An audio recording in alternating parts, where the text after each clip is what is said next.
This video is powered by the pros at Pascal Air Plumbing and Electric. Arkansas owned, Arkansas operated. GoPascal.com. Tom, good morning, man. Appreciate you jumping in with us as always. I know Arkansas didn't have a successful outing in Nick Smith's return, and I want to ask, Devo and Ricky had their worst game offensively in a while. Devo really had his worst game overall in a while. Was that a byproduct of them trying to figure out their new role with Nick coming back, you think? Hey, good morning, Ty. Thanks for the intro, and happy Valentine's Day, everybody. I don't know if you can describe it to that. Devo had a track record all the way up to the start of conference play. He wasn't shooting that well, particularly from three, and then he caught fire. So I think there probably was a readjustment game that was going to happen along the way, and it just so happened it came against a team that, when you looked at what they were doing defensively, and then I listened to the post game from Chris Jans, they just wanted to clog the paint. And when Arkansas's guards drove, it's almost like they met some double teaming, and those drop offs that they were giving to the bigs just weren't available as much that had been so readily available in the Kentucky game. So I think maybe a correction game was in the works along the way for Devo. It maybe counsel as well, but Mississippi State just came in here ready. It was almost like the way Arkansas went into the Kentucky game. We're not going to, we're going to keep doing what we do, and they just never suffered a big drop off. And like Jan said, they were just basically hanging on at the end, and they did. If the game had gone another 5 minutes, who knows? Maybe Arkansas would have come back and won it. But it was a deflator for sure. I mean, second home loss. So they got work to do to get Nick Smith ingrained in the system and get back chugging. So you mentioned the drop coverage Mississippi State was playing. If Makai and Mikal really aren't shooting that elbow jumper and the team's not hitting threes, how do you counter that, Tom? Yeah, that's a great question, and that's why Eric Musselman and his staff are good at what they do. And as he said, get back into the lab because, for a while it was zones. And then Arkansas, you could see their zone offense was picking up. They got it, you're supposed to get it into the gaps in the post and then, deal from there, have cutters going down the baselines. And Jordan Walsh had a bunch of dunks, and there was those drop-offs I mentioned that started making the zone harder to do against Arkansas. And now this. And so you can bet Texas A&M will have – you saw what they did against LSU with a bunch of trapping stuff, sometimes before midcourt, sometimes right after. So Anthony Black and the ball handlers have to be aware of that. But you got to shoot better from distance to start with, and if you do that, then you can draw things out. But I think the bigs have to be a little bit more offensively astute, both of the Mitchells and Jalen Graham if he gets minutes in this game. But I expect they're going to have a better overall performance against A&M than they did against Mississippi State. Arkansas won that game back the last day of January, 81-70, one of the rare times you allow 70 and win the game. But Arkansas was hot. They got a lot of points inside, 38 of their 81, and shot 50% from the floor. I look at the box score here, and you had Coleman, Taylor, and Radford all score 17 or more. Seems like defensively, Arkansas would like to clamp down on the road, and that's the one thing that'll travel, Tom, is defense. Yeah, and they're going to have to play really good defense because Bradford and Taylor are really good at penetrating, and they have decent three-point shots. I'll tell you, the key issue in the game against Kentucky that I was worried about was their offensive rebounding, and that's in this game as well. They've got to keep A&M from killing them on their offensive glass. And so I'm sure that's going to be one of the stressed points of this game. And, a lot of times it just comes down to who has the better shooting night. And Arkansas basically couldn't be stopped at Kentucky.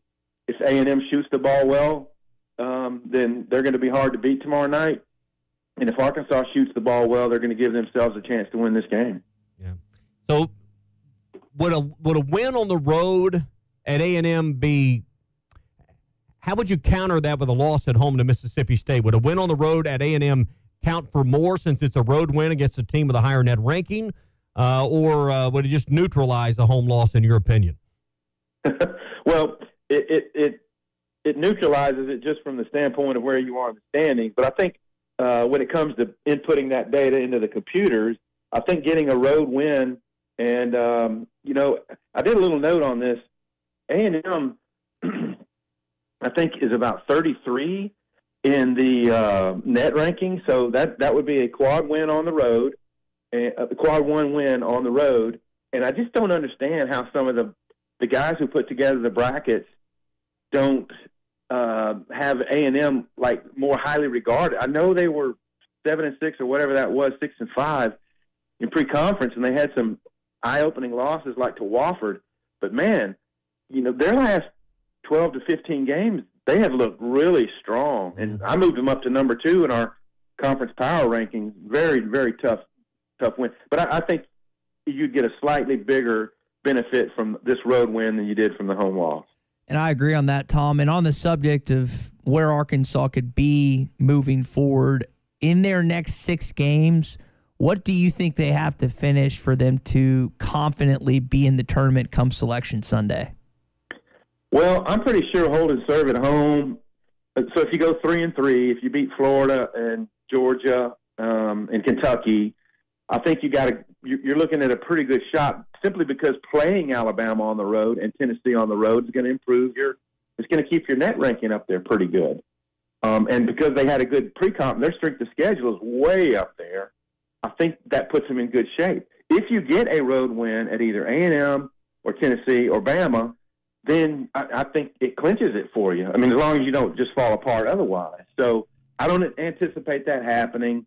But also, it's going to be hard to get Arkansas off those middle lines, in my view, 7 to 10 or 11, and which means, you might have a tough opening round game and certainly a tough second round game. But if they can get Nick Smith back in the fold, in the flow, and kind of rebuild to where they were, they're going to be a difficult out in the NCAAs, just like they've been the last 2 years. Yeah.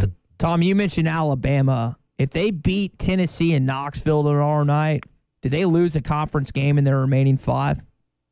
Well, I was looking at that yesterday as well. They finished at A&M, and that's going to be a really tough game for them, particularly if they are 17-0, or 17-0, and feel that pressure.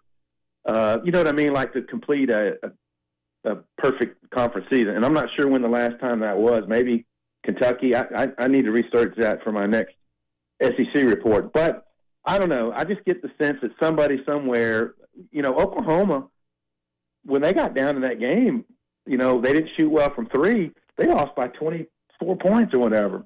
So I just feel like there's going to be one little slip along the way. Tennessee certainly is going to be a tough deal, and then A&M will be as well. I'm not sure the other. Auburn comes up there.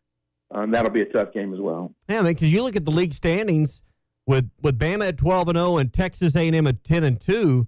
I mean, a lot of things are going to have to go wrong for A&M not to finish second in this league. A lot will have to go right for Tennessee. There's a greater likelihood of Tennessee finishing 5th than 2nd, I'd say, at this point with their 8-4 record. Well, I haven't looked at it that deeply, but yeah, Tennessee's got tough games left, obviously, with Arkansas, Bama, and so on. They get Bama and Kentucky this week. So wow, yeah, tough week. But I got to tell you, man, if Arkansas had just beaten Mississippi State, because you guys asked me about that last time, is there a better likelihood that they finish or is there a likelihood they finish in the top 4? If they had beat Mississippi State, they would be in, a tie for the top 4. And that's why I said I thought it was going to be difficult to do that.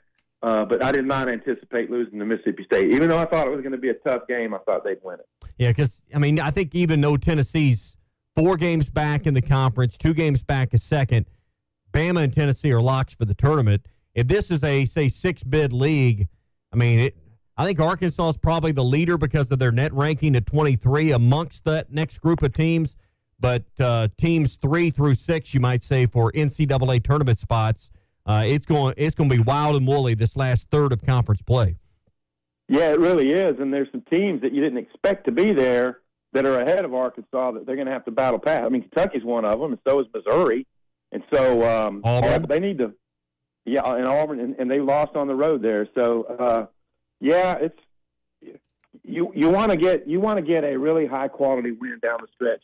If you're Arkansas, I don't think the tournament, this committee really looks at how many teams from a conference But you don't want to be like the 7th or 8th team from the SEC when, in terms of resume comparisons.